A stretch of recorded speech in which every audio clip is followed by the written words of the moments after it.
नमस्कार, मैं विक्रम और आप देख रहे हैं जर्नलिस्ट यूपी लाइव न्यूज। देश दुनिया की तमाम बड़ी खबरों को देखने के लिए हमारे चैनल को तुरंत सब्सक्राइब करें और कमेंट बॉक्स में अपनी अमूल्य राय जरूर दें। आइए आपको दिखाते हैं इस वक्त बाबा सिद्दीकी की हत्या अवैसी का बड़ा बयान। महाराष्ट्र चुनाव से पहले एनसीपी नेता बाबा सिद्दीकी की निर्मम हत्या, असदुद्दीन ओवैसी ने लगाया बड़ा आरोप। महाराष्ट्र चुनाव से पहले एनसीपी नेता बाबा सिद्दीकी की हत्या का मामला अब तूल पकड़ रहा है, जिस पर असदुद्दीन ओवैसी ने बड़ा बयान दे दिया है। क्या कुछ कहा, ये आपको सुनाते हैं। इससे एक बात साफ जाहिर होती है कि महाराष्ट्र और बिलखुसूस मुंबई में जो भारत का फाइनेंशियल कैपिटल है, वहाँ पर एक जंगल राज चल रहा है।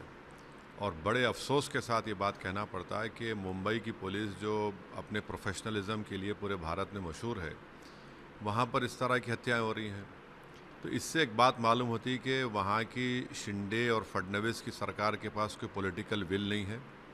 वो पुलिस को बंद करके रखे हैं, उनको काम करना नहीं दे रहे।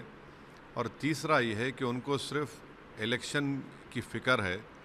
महाराष्ट्र और मुंबई में जो आम जनता है, उनकी सेफ्टी का उनको ना कोई पासो लिहाज है, ना उसका कोई प्रोग्राम है उनके पास।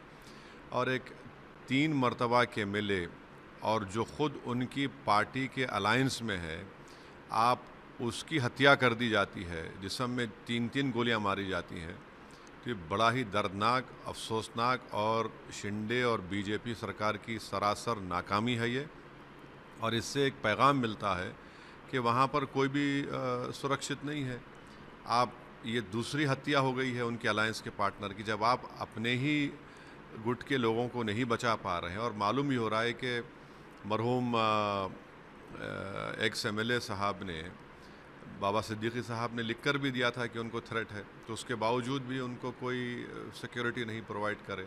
तो ये कंप्लीट पॉलिटिकल फेलियर है, लॉ एंड ऑर्डर का फेलियर है और ये बहुत बड़ी कॉन्स्पिरेसी है। और मुझे नहीं लगता कि वहाँ की मौजूदा सरकार इस कॉन्स्पिरेसी को अनरेवल करना चाहेगी या कर सकेगी। सर, चुनाव होने हैं सूबे में, क्या उसके ताल्लुक से आपको कुछ दिख रहा है कि नहीं? इसको एक आदमी की तो जान चले गई, एक उनकी दोनों औलादें, उनका बाप, उनका बेटा और उनकी बेटी अपने वालिद से महरूम हो चुके हैं, वो यतीम हो गए हैं। तो आप चुनाव से ज़्यादा यह है कि वहाँ की सरकार ने पुलिस को कमज़ोर करके रख दिया, ख़ास तौर से मुंबई की पुलिस को, जो उनका प्रोफेशनलिज्म एक मशहूर था। वहाँ का इंटेलिजेंस का नेटवर्क लगता है कि बिल्कुल ख़त्म होकर रह गया। और चुनाव के सामने, ऐन चुनाव के सामने इस तरह की हत्या एक सीनियर लीडर की होती है, तो यकीनन इसका जनता, इसका खमियाजा वहाँ की सरकार को भुगतना पड़ेगा। मगर अफसोस ये है कि खमियाजा आम जनता भुगत रही है कि उनको सिर्फ पॉलिटिकल मैनिपुलेशन, जोड़ तोड़ की राजनीति से शिंदे और फडणवीस की सरकार को मतलब है। वो अपनी जान को बचाने की फ़िक्र में है। उनको इस बात की फ़िक्र नहीं है कि वहाँ की जनता, वहाँ के लोग कितना अपने आप को अनसेफ महसूस करते हैं। तो यकीनन ये जनता, महाराष्ट्र की जनता, इनको सबक सिखाएगी, क्योंकि इस तरह दिन कोई गाड़ी के करीब आकर 3-3 गोलियां चला देता है बाबा सिद्दीकी के ऊपर। और उन्होंने हालिया दिनों में मालूम हो रहा है कि उन्होंने लिख कर भी दिया था कि उनकी सिक्योरिटी में इजाफा किया जाए। तो ये मुंबई के लिए, जो भारत का एक फाइनेंशियल कैपिटल है, ये मैसेजिंग जो हो रही है, बहुत गलत मैसेजिंग जा रहा है।